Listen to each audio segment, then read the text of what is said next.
Čau, tady je Michal a Zdeněk už musí domů, protože je skoro 9:30. Takže... No ne, je tak 11. 9:30. 11. 9:30. 11. No a tak Zdeněk si pro vás připravil jeden takový vtip, že za to, že už domů, no, Zdeňku.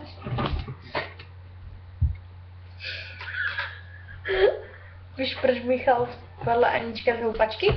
Nevím. Neměla ruce.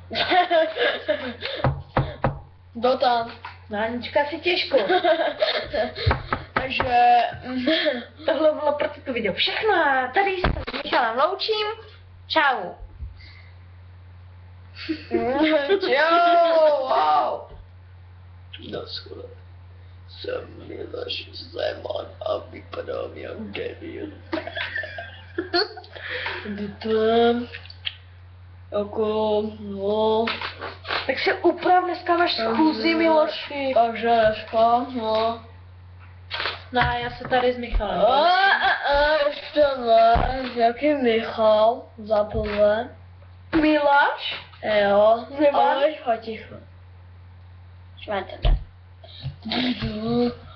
A vy, Přestaň, Míšo, mě děsuje. On má i halucinace, slyšíte tady pokoj. Takže já se s váma loučím jako šančůvek. Dobrou noc.